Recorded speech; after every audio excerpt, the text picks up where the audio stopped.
When I woke up this morning, I was feeling pretty dangerous. About the past and about the future. This one's going to be a good one, yo.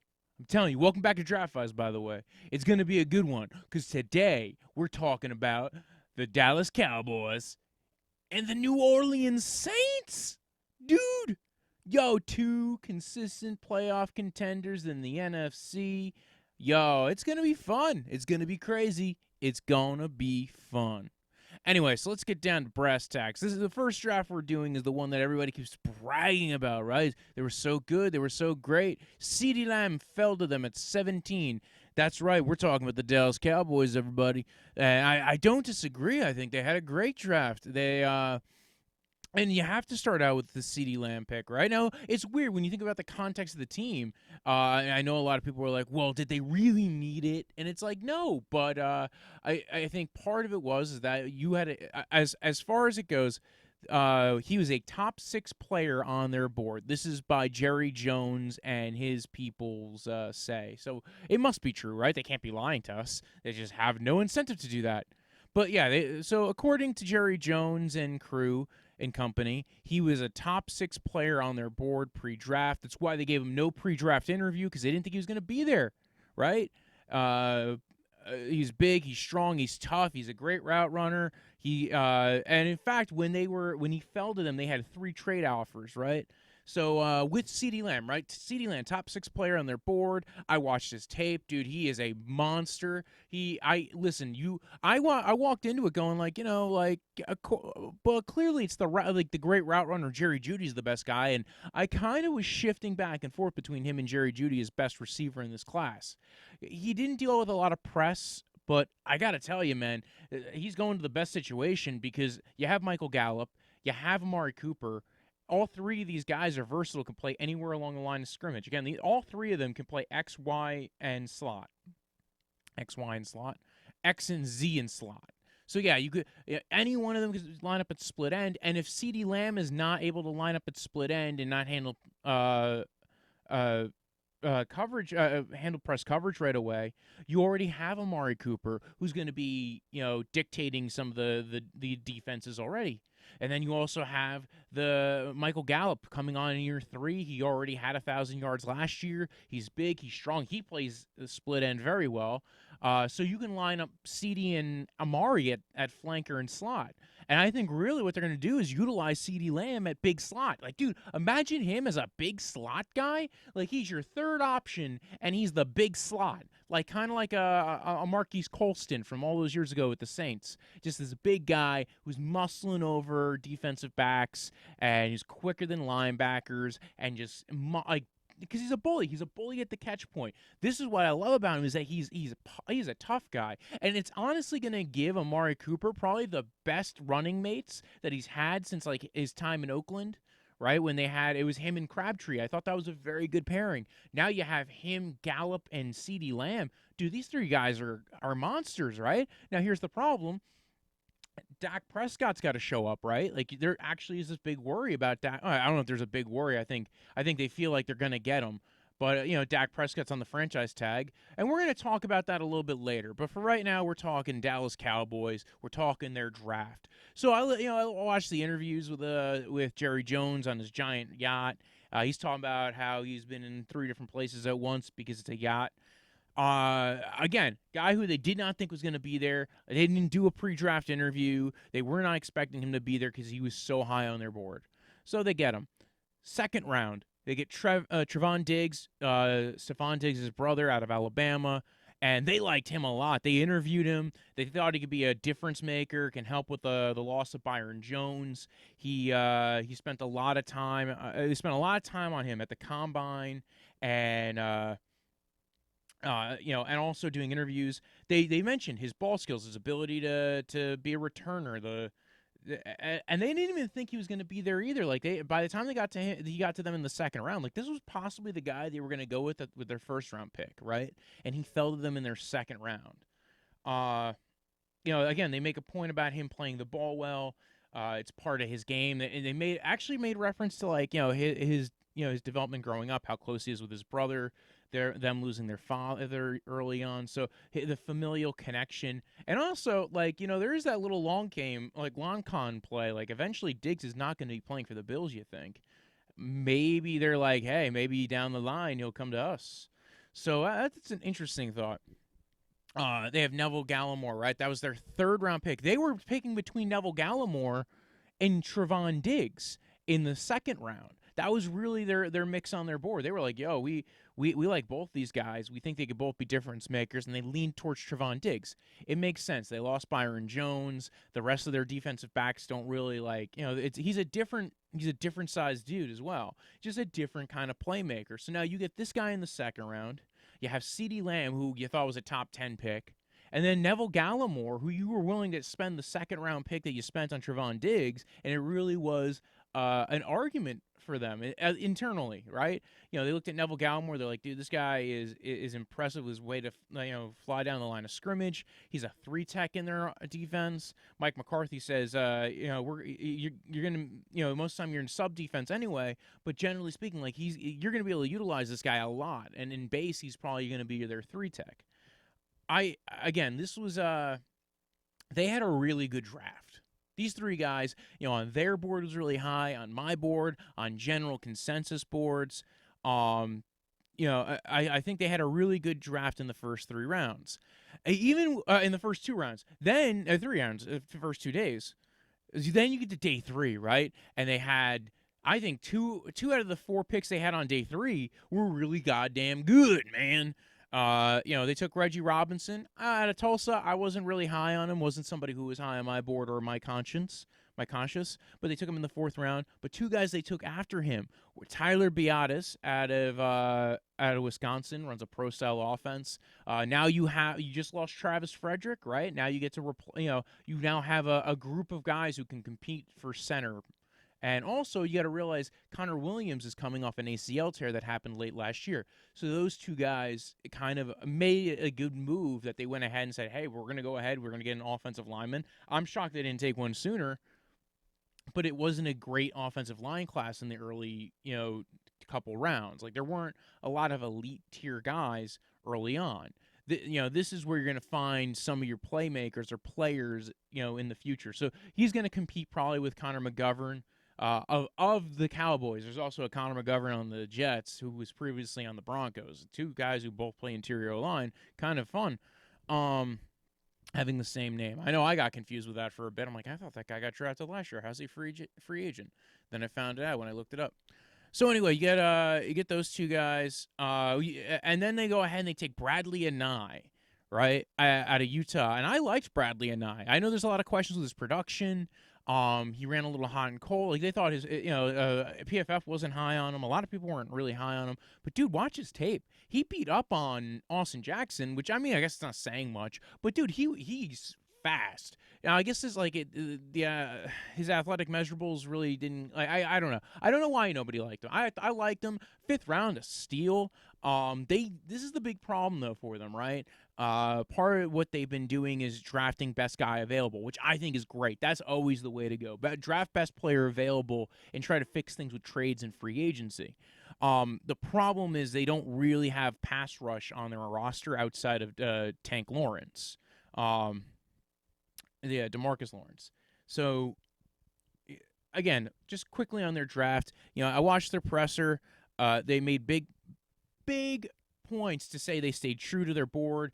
They had some interest in trading up, but they stayed pretty well with it. There was interest in trading up in the 1st round if a guy fell to them.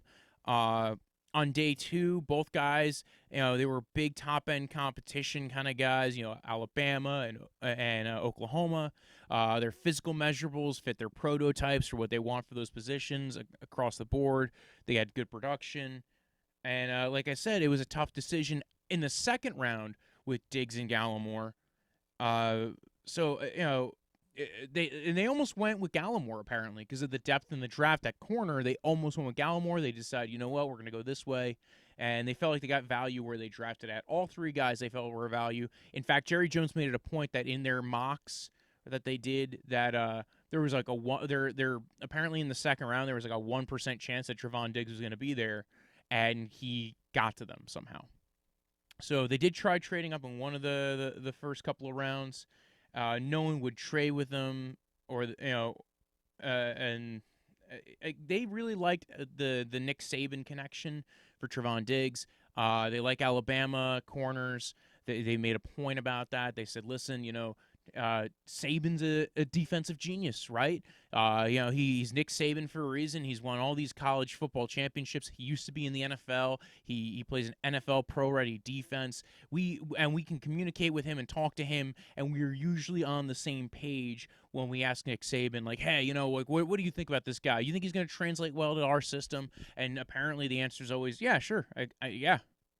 Why would I lie? Why would I tell you any other thing other than absolute? Well, apparently he has a good relationship with a lot of these teams, so it tells you why a lot of again, this is why you get the pipelines, right? They get it. These college coaches have good friends in the NFL. They're willing to communicate to them what their players are good and are not good at. They run a good scheme or style that helps develop guys for the NFL, and eventually these guys develop and play in the NFL. Who'd have thought? Again, this was they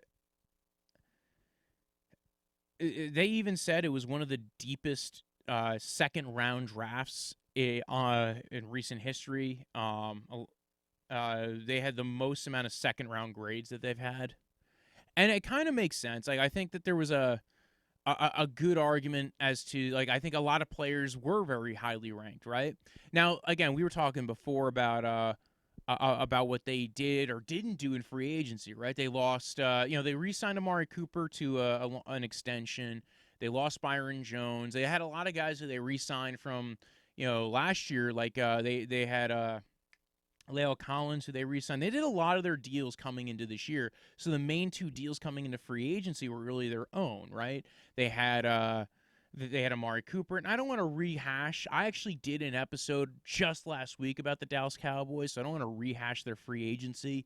But they did a few good things. They got McCoy and Dontari Post, so that should fill out their D-line depth. And now they even got Gallimore to kind of to be even to be involved in that as well. So their interior push is going to be great. Their problems with their edges, they did sign Aldon Smith. They think Randy Gregory is going to be able to be reinstated. Both those guys are pending reinstatement. That I think was good.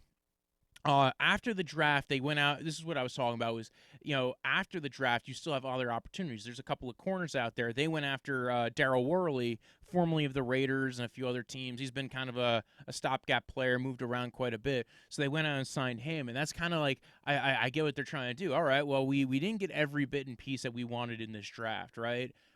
We got a corner, but corners take time to develop. They're like film or carrots. And so they went ahead and they stuck them in the draft. They went ahead and they said, well, we got a 5th round edge rusher and a couple of corners in this draft. Let's go ahead and make sure that we can go ahead and have some of these guys develop, right? So it makes sense.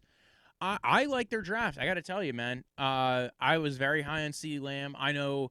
I think if you're going to look at consensus boards, listen, I think CeeDee Lamb was a top 10 player. I think Trevon Diggs was probably a top 20 to 30 player, and I think Neville Gallimore was a top 50 to 60 player. So in all, they got really good value for where they were picking. And then even still, I thought Bradlee Anae was a like a 3rd, 4th round fringe guy, and they got him in the 5th round. Tyler Biadasz, I think, went right where they needed him to, where he should have went. And now this team looks like it's ready to compete. I don't think they are the favorites, though. I don't think there's a clear favorite in the NFC East, because if you look at what they did, it was great. They still have questions on their roster, right? This happens. Like, this happens with good teams, is that they lose players. They lost Byron Jones to free agency, and again, I think they've got a lot of good players there. I like what they did. This is, again, people were giving them A's and A pluses. I think it's an A plus draft. If you come out of a draft with 3 highly rated guys and 2 more guys you're pretty sure can start right away, or at least one guy who could probably compete for a position right away, and then another guy who at least I felt could probably, I don't think he's going to play right away. I don't think Bradlee Anae is going to play right away, but I liked Bradlee Anae. So, again, I liked this draft. I'm very interested in seeing this team. I think they're just going to go out like, listen, you know what? We're going to play, Bonzi ball, right? Like, we're going to have Dak throw it to Cooper and CeeDee. Like, honestly, having two elite receivers and one really good one, I think that really changes what, like, teams have to do to compete with you, right? You have a great O-line. It's not as amazing as it used to be. You have Zeke Elliott. He can pass. He can pass catch. He can he can run really well. And not for nothing, if you have Zeke Elliott, he's supposed to be making your O line look a little better. And I'm hoping he takes a step back forward this year. Last year he looked a little sluggish. Maybe it was because he wasn't in camp all summer. Because again he was holding out so he can get his new contract. No hating on that. Love the guy. Love the player. So where are we at with this team? I think they're gonna keep their ear to the ground in free agency. They still had a little bit of money to play around with. They weren't totally pushed up against the cap. They still have Dak Prescott on the franchise tag. I think that's really the worry, right? The good thing is because of coronavirus, you don't really have to worry too much about Dak not being in team meetings where he's not building chemistry with CeeDee Lamb and he's not doing right now. Nobody's on the field anyway, so hopefully you get him to come in and show up, and you're not running the risk of him waiting until week one of the season to show up and sign his tender like we've seen with other holdouts, or rather, not holdouts, but people who've gone on, other players that have gone unsigned on the franchise tenders. They'll wait past training camp and show up because you don't want your quarterback showing up the last day of training camp. You don't want him showing up like the first day of the season. That never works out well for your quarterback. And I just don't think, especially with a new head coach with Mike McCarthy, they got Nolan there now. And they kept on Kellen Moore, so maybe they keep some of the schematics to it. Maybe even the play calling is very similar. But I just like this draft. I think it was a good draft. I think a lot of people are going to say it's a good draft. We can move on to the Saints now, right? So I was saying before we're going to talk about the New Orleans Saints, right? They did not pick very many players. And we'll go over the depth chart. Honestly. If you want to go over quickly the depth chart of the Cowboys, outside of those top three receivers, right? They still don't have a whole lot, right? As far as receiver goes, they got Cedric Wilson, draft pick from last year, Noah Brown, Devin Smith, Dalton Schultz. I think they're gonna over the next couple of years be trying to develop more value for their O-line, right? That's why they took Biadasz this year. You're hoping that between McGovern and Loomy and Williams comes back, that it's all going to be good. They have Mike Hyatt. They got Wyatt Miller. They're trying to, again, I think they've got enough pieces there, but I could easily see this team not being as good as everybody thinks it is coming off this draft. Let's just look at the D-line real quick, right? They got Tyron Crawford still, Dontari Poe, Gerald McCoy. Their linebacking core is great. I said this before. Jalen Smith, Sean Lee, Leighton Vander Esch. They were able to sign Clinton Dix. They have Xavier Woods, so their safeties are pretty dang good. Now they got Trevon Diggs and Chidobe Awuzie, Jordan Lewis, Anthony Brown, Daryl Worley. They've got a lot of interesting pieces. Not an elite piece in those defensive backs, but good enough where they just have to be good enough. Right, so I understand the people saying that this is the team that's going to make it to the playoffs. They're the favorites in the NFC East.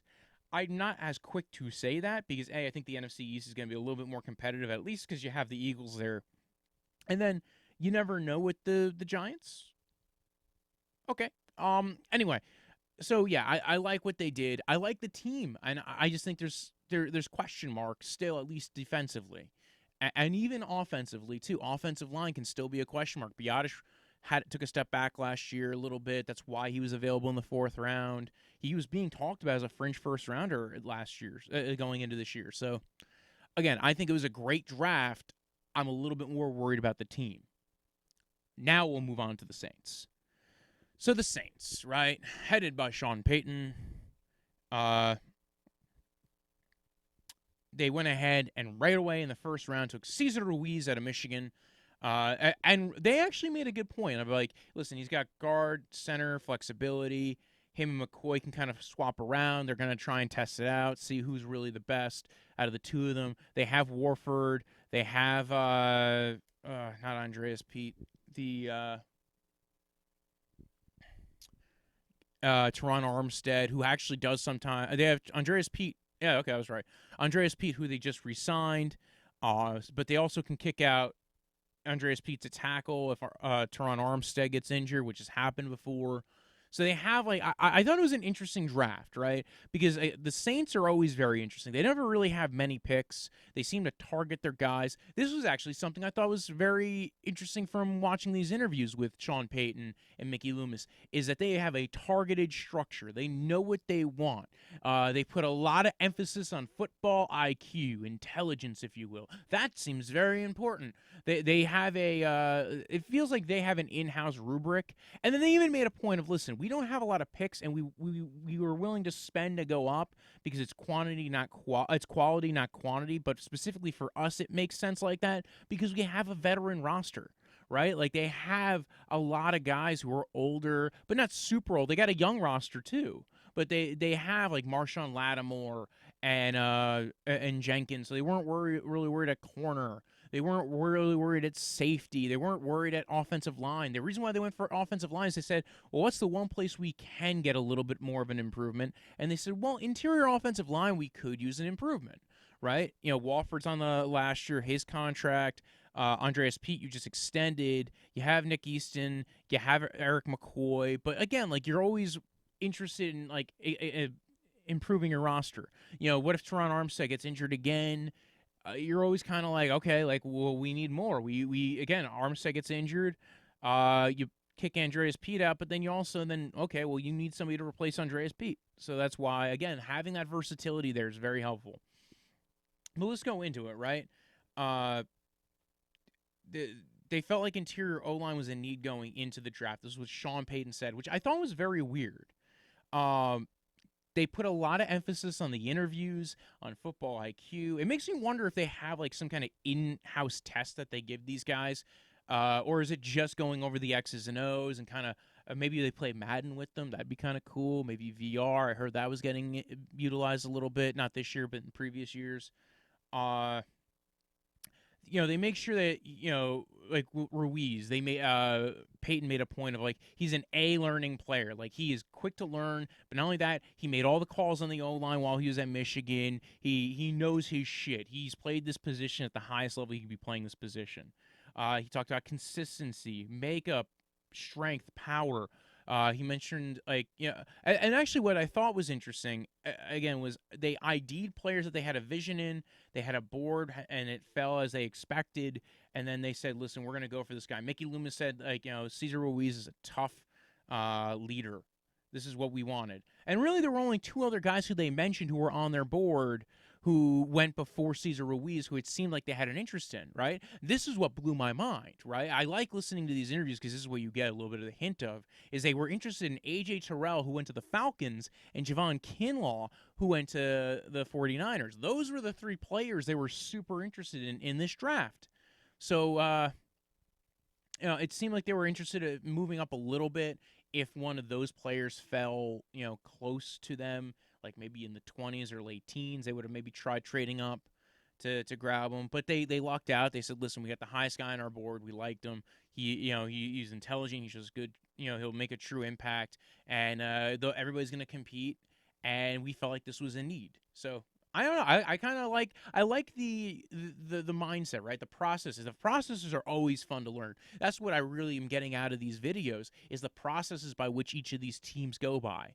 With the Saints, it's we kind of know how to peg the players that we want. We don't really have many positions of need, so when we do, we go after certain players, and that's why Cesar Ruiz, they put high football IQ very high on the list. So day two is actually maybe the bigger, like, intrigue of all this, right?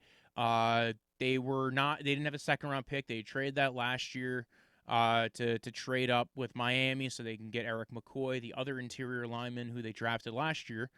They were late in the third round. They had pick 88, and they were calling for like almost an hour to try and trade up. And they said, we called all the way up to 33 and beyond. Like, we were trying to get back up to get Zach Bond. Now, you call to make sure that you call a check is basically what they said. We called everybody because we wanted to make sure. And also some teams had multiple picks between us and 33. Like the Bengals had pick 33, but they also had pick 66 or 67, right? They had the first pick in the third round as well, so 67. So they're calling everybody, and they said sometimes when you're talking to people with multiple, this is what I really found out, is when you're talking to teams with multiple picks in the same round, they're more interested in potentially trading back and missing on a player, which kind of makes sense, right? Like if you got one good guy, you're willing to take, get more assets with the other pick, which is why they traded with Cleveland. Cleveland had 2 third-round picks. Granted, it was their first third-round pick, but they were very high. So they said, hey, we'll trade you our third-round pick next year for your third-round pick this year, and we'll just to trade up. We'll get our third-round pick. You just got to move back like 15 spots. Both sides were elated. They also got a 7th-rounder next year, so from Cleveland to get the third-round pick. But basically, Cleveland was like, yeah, sure, we like picks, and especially top 100 picks. Give us it up. So they traded up, and they got Zach Bond out of Wisconsin. It took an hour to get the trade, and again, they talked about how his high character, how versatile he was, that he was very unique, right? He could be used as a designated pass rusher for a third-round pressure player. And keep in mind, the Saints play a lot of man coverage. They blitz. So utilizing a player like that makes a lot of sense. It makes sense, especially when you don't have a lot of needs and you have a guy like Demario Davis there, Alec Anzalone, so you have a good linebacking core. And one of the things that Sean Payton talked about is, listen, we're not going to have a true offseason this year. Like, we're going to probably get to training camp and everybody's got to hit the ground going. So we'd rather get guys that are ready to get their foot in the ground now. Like, for instance, Cesar Ruiz or Zach Bond, and start moving the needle and start going. Or we want guys who, okay, like, they took Adam Troutman later on in the third round because they traded back in. They traded all their day 3 picks to get into the third round so they could take Adam Troutman. I thought that was an interesting trade. Adam Troutman's a very interesting player, small school guy, but they made a very, they made a very good point that, for a small school guy, he can inline and block really well, and that he's got very loose hips. He's a very good movement guy. So that's what they were really interested in. They like the fact that, like, listen, this guy might be a good, not just a good inline blocker, but a good route runner too. This could be a very versatile, good weapon, and he's going to go into a tight end room with Jared Cook, so he's not going to have to be important right away, and we could utilize this guy down the road. So they were very eager. Going back to Zach Bond, they said he could play Mike and Sam. They were willing to. They thought he'd be gone within the top 20 picks of the second round. These guys, all 3 of the guys that they drafted, they say were top 40 players on their board. I'm not entirely sure if that's true or not, but top 40 players on their board. So they really liked all 3 guys: Troutman, Zach Bond, and Drew Brees. So not Drew Brees, Dork. No, you idiot. Cesar Ruiz. Drew Brees, Cesar Ruiz, they rhyme. It makes sense. All right, so they all 3 guys were top 40 guys on their board. They again, with Troutman, they made a very big point about the combine, about his 3-cone.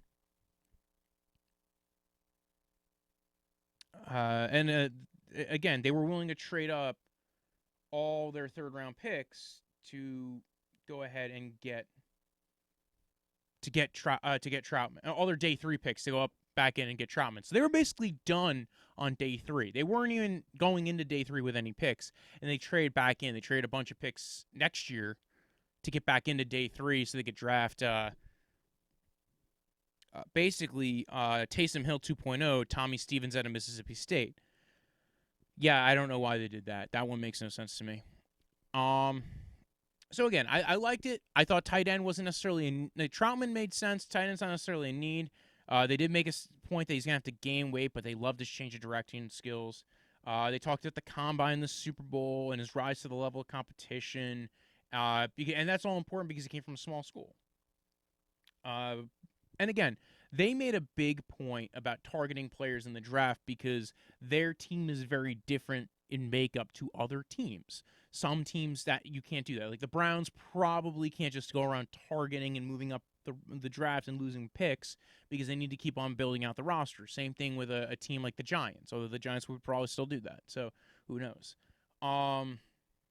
But they made a point that they're a playoff team. They've been to multiple playoff games. This is something that really works for them. And the main thing that they echoed was football IQ and character. Again, they have a vision and an affinity for a player. That's their philosophy, but it's always relative to your roster. So I liked this draft too. I thought it was a very interesting draft. I love these interviews. Right? Like, I learned a lot from these teams. Like if I was going to go ahead and build a team, which I don't, because I don't have a team. But anyway, like I'm just saying, like I don't have a team to build right now. But you're learning a little bit about what these teams like, right? Like with Sean Payton, he's directed, right? And he's like, I know going in, I like 40 players, and those are the guys I like, and that's who I'm going after. And then like you have like the Dallas Cowboys, who are also both these teams very willing to trade up and down the board, whereas some teams, like for instance the other day we did the Cardinals, they were not eager to trade up at all, even when a player was falling that they really liked. So very interesting to get the mindset for some of these teams. Now, let's talk about the Saints. We talked about the Saints recently as well. We did a looking forward series on both the Cowboys and the Saints. For the Saints, they added Emmanuel Sanders, right? But what I didn't talk about, because this only happened recently, is they signed Jameis Winston. So for all the talk about Taysom Hill being the future of that team, BS. They want another quarterback. They even mentioned that but they didn't go into this draft with the idea that they had to get a quarterback. Like they even said, like, listen, we are not targeting a quarterback in this draft. We didn't need to. We will kick that can down the road, but if a guy falls to us, we'll take him. That's basically what they said.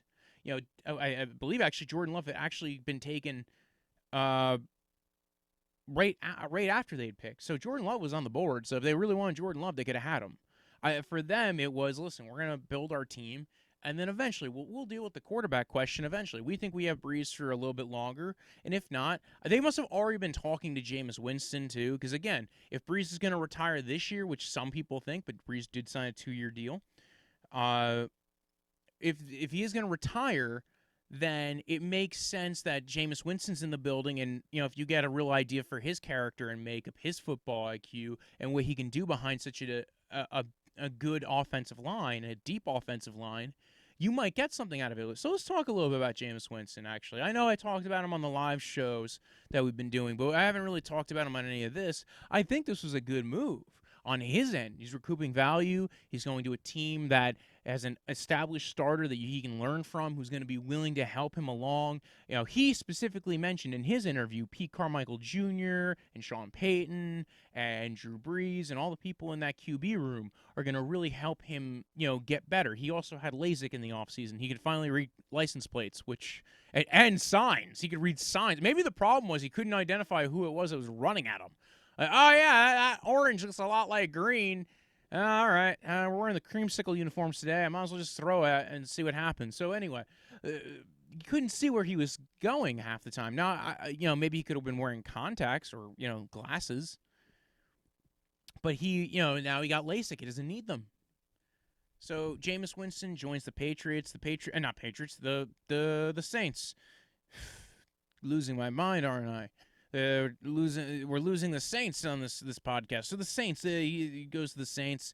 They now get a high-end backup. He gets to go to a place to recoup his value and maybe see if he could start there. They get a potential future guy who's not Taysom Hill, because I don't believe Taysom Hill's really the future. And I think it never was. I don't think he ever was the future. And he went for a really cheap deal, like barely over $1 million. Goes from $20 million last year to $1 million this year. But I actually don't think it was a bad move. I think it was smart on both ends. He's going to develop. So let's talk a bit about the Saints, right? We already talked about how deep their offensive line is. We know their running backs: Latavius Murray, Alvin Kamara. We know the quarterback room: Drew Brees, Jameis Winston, Taysom Hill. They make their names everywhere. Tommy Stevens drafted in the 7th round this year. I think he's more of a special teams guy. A real special team. They got deep offensive line. The receiving core, on the other hand, right?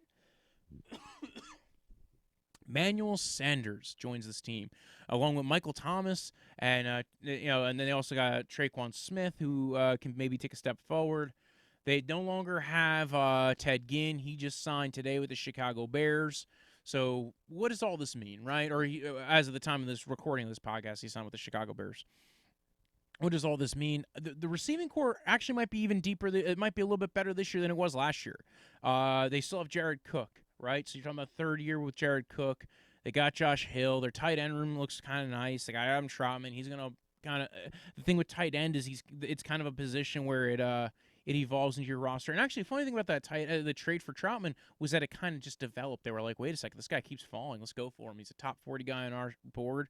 We like this guy, and eventually maybe he could develop into maybe something really amazing, like a really, really good player. So I kind of like it. I liked I liked their draft. It wasn't the same as every other draft. Defense, right? You got Cam Jordan, you got Sheldon Rankins, you got Malcolm Brown, you got Marcus Davenport. That's a great D-line, everybody. It's not the most amazing D-line in the world, but it's a solid D-line. You have to, Marcus Davenport needs to continue taking steps forward. Cameron Jordan, all-pro player, one of my favorite players in the NFL. Sheldon Rankins and Malcolm Brown, very good run stuffers. Not really great pass rush, but I think their plan is they like to utilize stunts and blitzes a lot more than some other teams. So they like to get after the quarterback in other ways. They play a lot more man coverage because they have guys like Marshawn Lattimore. They have Janoris Jenkins. They actually signed Malcolm Jenkins, who was released by the Philadelphia Eagles, comes back home to the Saints. They got Marcus Williams. They got Chauncey Gardner-Johnson, who plays really well in the slot and plays safety, can kind of be a nickelbacker role as well for them. They also got linebacking core is pretty good too, right? They got Alex Anzalone. They got Zach Bond now. What else they got? They got Kiko Alonso.